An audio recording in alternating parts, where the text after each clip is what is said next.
guys, j'espère que vous allez bien. Bienvenue chez La Dwight, c'est About Everything. Je sais, avec tout ce qui se passe, les procès, les expos de Hollywood et tout ce qu'il y a, on veut, nous, de notre côté, savoir, on est curieux de savoir qu'est-ce qui se passe. Mais vous savez, quand quelqu'un décide de exposer une réalité ou d'exposer des gens puissants, des gens qui ont de l'influence, qui ont du pouvoir, c'est très dangereux pour lui. Et du côté de Justin Bieber, actuellement, c'est vraiment chaud pour lui. Et je peux comprendre la pression qu'il a parce que un peu partout, depuis quelques temps, tout le monde expose un peu des histoires sur lui, expose de tout. On voit qu'il essaie de s'en sortir, mais c'est pas facile. Il a vécu des choses, on est conscient, c'est pas facile. Et récemment, on a pu comprendre qu'il veut s'exprimer. Et nous, comme public, on se dit, mais vas-y, Justin, parle, parle. De la même façon qu'on met la pression sur les personnes qui sont en attente de dénoncer leur bourreau dans les procès. Et on ne comprend pas que les anonymes, des fois, ils se retirent. On se dit, mais l'anonyme, si elle s'est retirée, c'est parce qu'elle est coupable. Mais on ne comprend pas que, actuellement, imaginez de porter plainte dans ce système contre ton bourreau, qui est juste un bourreau comme ça. C'est ta parole contre la parole de notre individu. Est-ce que vous savez comment c'est difficile? Beaucoup de personnes qui sont victimes de quelque chose, on les a fait du mal, mais ils n'ont pas la capacité, la possibilité comme nous de parler. Et imaginez maintenant cette personne-là a vécu de quoi contre des personnes très influentes, qui ont beaucoup d'argent, beaucoup de pouvoir, et beaucoup de gens ne veulent pas qu'ils parlent. C'est très chaud. Justin, on est avec toi. On met des cœurs blancs, des cœurs de toutes les couleurs pour Justin, que ça se rend à lui en ce moment. Donc, it's about everything.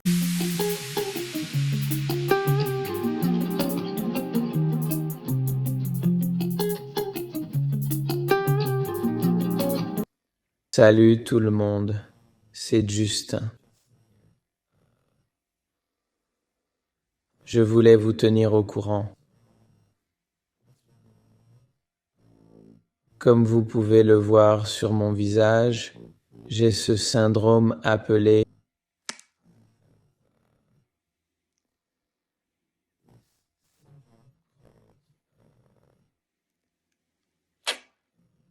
syndrome de Ramsay-Hunt. C'est dû à un virus qui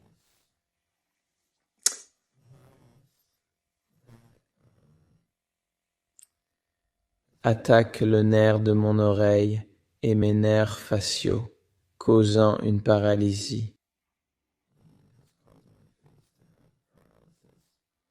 Vous voyez, cet œil ne cligne pas. Je ne peux pas sourire de ce côté. Cette narine ne bouge pas. Il y a une paralysie totale de ce côté du visage. Pour ceux frustrés par les annulations, je ne peux physiquement pas performer.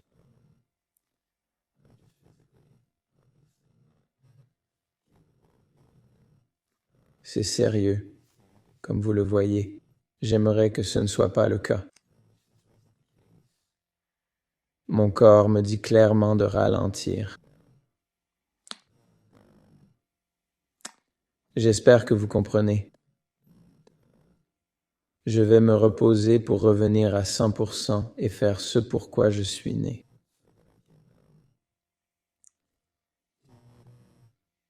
Mais en attendant, ce n'est pas ça. Je dois aller me reposer pour que mon visage revienne à la normale.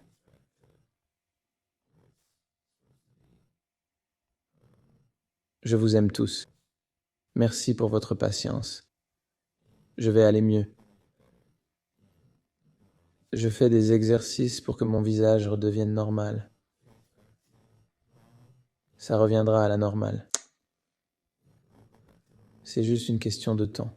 On ne sait pas combien de temps ça prendra, mais ça va aller. J'ai de l'espoir. J'ai confiance en Dieu. Et je crois que tout ça, c'est pour une raison. Je ne sais pas laquelle pour l'instant. En attendant, je vais me reposer. Je vous aime tous. Paix. Vous savez, le plus triste qu'il y a dans tout ça, je sais que beaucoup de personnes ils se disent, mais pourquoi Justin parle pas? Parle! Mais la plupart d'entre vous qui demandez à quelqu'un de parler de ce qu'il a vécu, parce que vous n'avez pas vécu ça. Vous ne savez pas dans la position qu'il se retrouve et dans le facteur sécurité qui se retrouve. Actuellement, récemment, j'ai pu comprendre qu'un de ses assistants, dont ses assistants, vous savez, qui travaille avec lui, il a dû démissionner. Pourquoi? Parce que il a dit que avec tout ce qui arrive, où ce que la route où ce que Justin veut aller, de vouloir se libérer et de dénoncer, il risque de ne pas survivre. Et lui, il ne veut pas, en tant que son assistant, être directement pointé ou être accusé. Est-ce que vous vous rendez compte de tout ça? Donc, c'est pour ça que des fois, une partie de moi, je suis tellement frustrée des fois sur certaines personnes ou sur certains gens, que ce soit le fanatisme. Je peux comprendre qu'on peut aimer quelque chose, mais je suis tellement frustrée quand vous êtes en mode ah, mais Jay-Z est innocent, la Jane Doe, c'est elle la méchante, c'est elle la guilty, elle est juste jalouse de lui. Alors que de devoir dénoncer ton bourreau, c'est déjà difficile. En plus, quand tu dénonces ton bourreau, quand c'est une célébrité, c'est une personnalité ou encore quelqu'un qui a de l'argent et de l'influence, imaginez qu'il a tout ça. Il a de l'argent, il a de l'influence, il a une communauté toxique qui va le défendre malgré tout. Et puis, en plus de ça, il y a tout le côté des médias qui vont faire du sensationnalisme. C'est compliqué. Et il y a d'autres gens derrière qui ne veulent pas que tout ça soit exposé. C'est inquiétant. Et dans le cas de Justin Bieber, je ne sais pas pourquoi, je sens que c'est encore plus inquiétant. Et je pense à partir de ce moment, comme on sait que Justin Bieber est chrétien maintenant, il croit en Jésus-Christ, il est évangélique. Tout ce qu'on peut faire maintenant, c'est prier pour lui, réellement. Parce que au-delà que son assistant, il est obligé de le laisser tomber parce qu'il se dit que il sent pas que Justin va survivre cette année. Donc techniquement, quand j'ai entendu ça, j'ai fait si son assistant dit ça, c'est que son assistant est au courant qu'il y a quelque chose qui se passe contre Justin. Le monde, les journalistes et tout ça, les gens, ils essaient de faire Justin passer pour un fou. La même façon qu'ils ont fait Kanye West passer pour un fou et qui font beaucoup de gens qui exposaient des choses passer pour des fous. Parce que le monde, vous aimez pas la vérité. Oui, sur le sensationnalisme, ça va vous demander, vous réclamer, mais elle est où la liste? Et j'ai vu du monde m'insulter là. Pour me dire, d'où elle est où la liste? Toi, t'es menteuse. Toi, tu fais des vieux vidéos. Elle est où la liste? Alors que moi, j'étais comme, mais comment, quelle liste? Est-ce que c'est moi qui a créé cette liste-là? J'ai pas créé la liste plus que tout le monde. Mais là, vous comprenez pas maintenant le facteur de quelqu'un on a profité de lui, on a abusé de lui pendant des années. Et encore moins, vous voulez pas comprendre que cette personne-là qui a vécu de quoi, qui se retrouve face à une grosse machine, le monde de Hollywood. Et en ce moment, Justin Bieber est rendu à un point de non-retour, qui le veut exposer son histoire, mais en même temps, il reçoit derrière. Vous pensez qu'il ne reçoit pas de menaces? Vous pensez que c'est aussi que s'il ne vient pas comme ça à parler, à raconter ses story time, c'est parce que c'est facile? Il est contrôlé. Il est contrôlé que ce soit par tout le monde. Même s'il va poster quelque chose, on va effacer qu'est-ce qu'il poste. Parce que derrière, il y a les sponsors, il y a tout le monde qui contrôle tout ce qu'il fait. Il est en crise, qu'il essaie maintenant, d'une façon ou une autre, il sait que il veut tout lâcher. Il veut tout dire. Donc, et lui, c'est Justin Bieber. Il a l'argent qu'il a, l'influence qu'il a. Il a techniquement des gens, des gardiens de sécurité qui travaillent avec lui. Imaginez Justin qui a ce qu'il a et puis comment c'est compliqué pour lui de pouvoir juste raconter un petit tiers de ce qu'il a vécu. Maintenant, imaginez les Jane Doe, les John Doe, toutes ces personnes dans toutes les plaintes que vous avez dit, ah, mais c'est une menteuse, c'est un menteur, parce qu'ils ne peuvent pas faire ça sur nos vedettes. Parce que vous voulez juste le sensationnalisme de, on veut la liste. Mais quand vous allez avoir la liste, même si vous avez la liste complète de Jeffrey Epstein, même si vous avez la liste complète de tous ceux qui ont participé au Freak Off, tous ceux qui réclamaient telle personne, tous ceux qui ont fait de quoi. Parce que vous pensez que, mettons, des Jeffrey Epstein, des Diddy, quand ils faisaient leur truc, là, ils organisaient leur événement, là, de Freak Off. Vous pensez que ils mettaient pas à l'honneur leurs invités, les célébrités que vous aimez tant? Ils les mettaient à l'honneur et c'est ces célébrités-là qui sont coupables. Mais est-ce que vous allez les boycotter? Même si votre orgasme, là, vous allez avoir le nom de chaque personne, vous allez encore les encourager. Mais par contre, les personnes qui s'affichent pour les exposer, est-ce que pour eux c'est facile? Soit on va bientôt les entendre, on va dire, ah, Justin est en dépression. Tout ce qu'il dit, c'est pas vrai. C'est ça qu'on a fait à Kanye West. Kanye West, quand il vous exposait les choses pendant du temps, ça fait un moment que Kanye West s'expose. Depuis en 2018, il a commencé à exposer les choses. Il a parlé sur Jay-Z, il a parlé sur Beyoncé. Mais vous, bande de zimbrettes de fanatiques, je parle pas de vous toutes. Quand je dis le vous, c'est, vous savez. Il a parlé depuis tout ce temps-là quand il parlait sur eux autres. Il a sorti les détails pour dire voici qu'est-ce qu'ils ont fait, voici qu'est-ce qu'ils sont 1, 2, 3. Il donnait tous les détails. Il a parlé comment sa mère a été sacrifiée, sa propre mère à lui a été sacrifiée. Il a parlé de comment Jay-Z fonctionne avec ses artistes, avec les gens qui sont sur son chemin. Il paye des gens pour les effacer. Il a tout dit ça, Kanye West. Depuis en 2018 qu'il commence à dire ça. Le monde, qu'est-ce qu'ils ont dit de Kanye West? Ah bah, il est fou. Il est fou. Il est fou. Il faut pas l'écouter, il est fou. Maintenant, on voit Justin Bieber, il commence aussi à parler. Qu'est-ce qu'il commence à... Le monde le regarde, il regarde son apparence. Oui, on voit que il est pas en face d'être pretty boy. Quand il était pretty boy en face, qui fait attention à lui, c'est comme ça qu'on a profité de lui. Donc, il est en face de quelqu'un qui est brisé. Il est en face de quelqu'un qui... Il vient de mettre au monde son enfant, puis il y a tellement de choses qui sortent. Même du côté des Kardashian, avec Kourtney Kardashian, l'avant-dernier enfant de Kourtney, techniquement, à ce qui paraît, dont les faits qui sortent, ça serait Justin, c'est pas son premier enfant qu'il a. C'est pas son premier enfant, c'est pas avec sa femme qu'il l'a eu. Techniquement, Kourtney Kardashian, mets-toi à la barre. Mais à ce qui paraît, Kourtney Kardashian aussi, on a profité d'elle. Donc, quand elle s'est retrouvée avec Justin, on a profité d'elle et elle s'est retrouvée enceinte. Peut-être qu'elle était trop fertile, on sait pas trop. Mais bref. Donc, il y a tellement de choses qui vont sortir et vous pensez qu'on va laisser Justin sortir tout ça. C'est ça le pire. Donc, quand j'ai entendu que son assistant s'est retiré, comme s'il prévoit que quelque chose va arriver à Justin, j'ai fait, En effet, le procès est prévu pour mai. Là, il y a le retournement de situation qu'un certain Justin Bieber, il commence à vouloir exposer Hollywood. Il s'est dissocié de plusieurs personnes, que ce soit de Diddy, de Usher, de plusieurs personnes, il s'est dissocié. Il a quand même pointé du doigt Kim Kardashian en disant qu'elle était encore pire. Donc, on ne sait pas qu'est-ce qui s'est passé. Kim Kardashian, est-ce que c'était le piège? Mais bref, il y a beaucoup de choses qui sortent. Et là, maintenant, il faut comprendre que c'est pas évident. Que imaginez pour Justin Bieber qui a de l'argent, qui a des gardes du corps, il a tout pour se protéger et même pour lui c'est pas évident. Imaginez maintenant pour quelqu'un qui était une personne comme nous, comme vous et moi, une personne lambda qui a vécu un traumatisme parmi ces personnes riches là. Et puis là, déjà, cette personne-là, elle a vécu, il y a près de 20 ans, 30 ans, un traumatisme. Elle essaie d'exposer son traumatisme et les gens autour qui vont dire « Elle ment, c'est Jay-Z, c'est mon héros, impossible que mon héros a pu lui faire ça. » Alors que elle a toute... Quand elle va dormir chaque soir, elle voit ton héros qui lui a fait ça. Mais parce que c'est ton héros, tu refuses.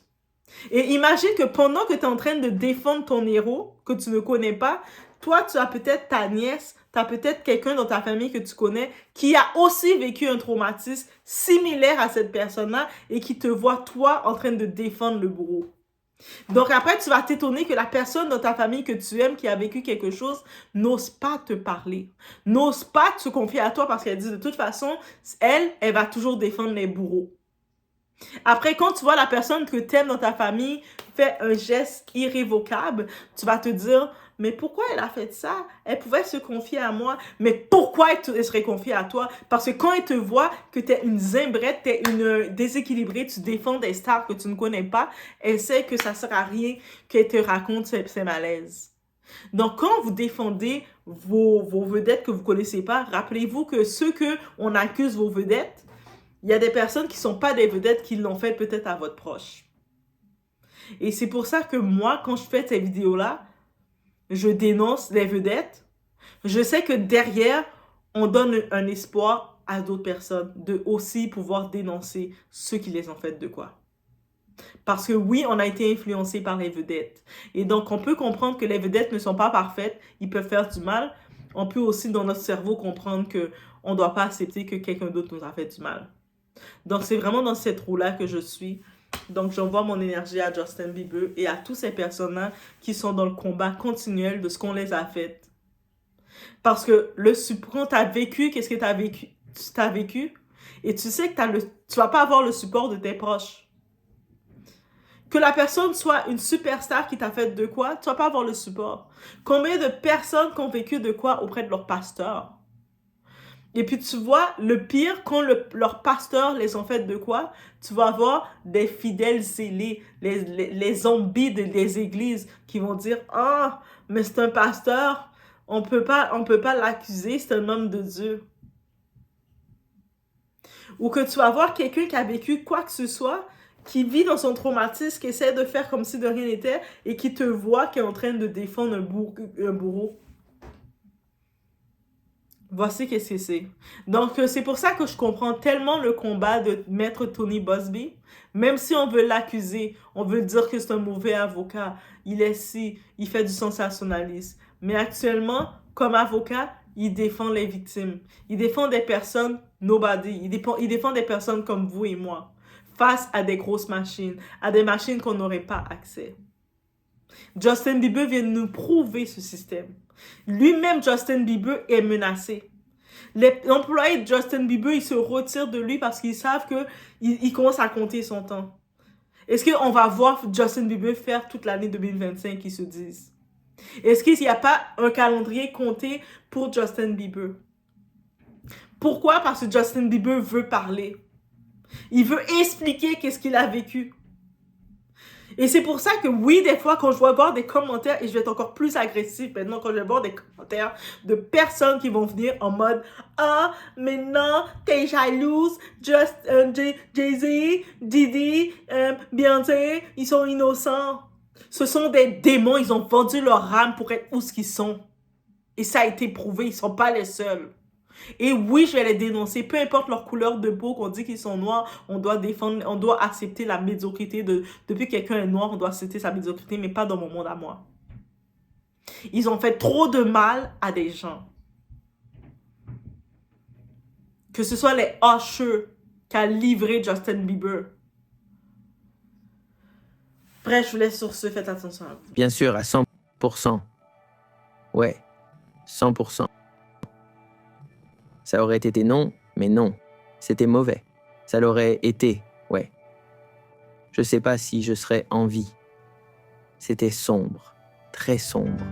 J'étais si jeune et influençable. Je veux que les gens comprennent cette perspective de ma vie, car il y a beaucoup de gens, tu sais, qui ont juste cette... Je vois des commentaires et tout, j'essaye de pas les lire, mais je m'y perds parfois. C'est humain, bien sûr. Ils me voient parler de mes soucis et disent « pleure dans ta Rolls », tu vois. Je veux qu'ils comprennent pourquoi je peux avoir des problèmes dans ma vie.